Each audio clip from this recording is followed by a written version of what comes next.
mga auntie, nag-try naman kita sang bagong nga menu Trending ba lang pares ala adi.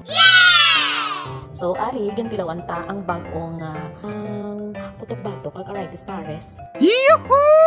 Maparais man o mapamami, balik-balikan gid siya. Sana all. Na-recall ko ang chimpo sa nag-eskwela pa ako nga dito sa Kalisa, Pedro Hill. The best gid ang mami kag ang pares nila ever mo. Di amo pa to ang chimpo nga hindi pa uso sa akon ang termisartan. Di subong may termisartan man wala. Pares for the go giniya. Kaga syempre hindi makumpleto ang meal ni Adi kung wala ang sweet crispy chunky na saging turon. Wow! Ayan. So, I think sa Paris, mami, turon, wala na ko niya sa iba ng pangitao. Pag sure day, oy! Dako namin ang dahil magkanta sang mami here, turon there, Paris, Paris, everywhere. Feeling ko, idugang ko naman ni ang Paris sa minulis mga auntie. Well, abangan!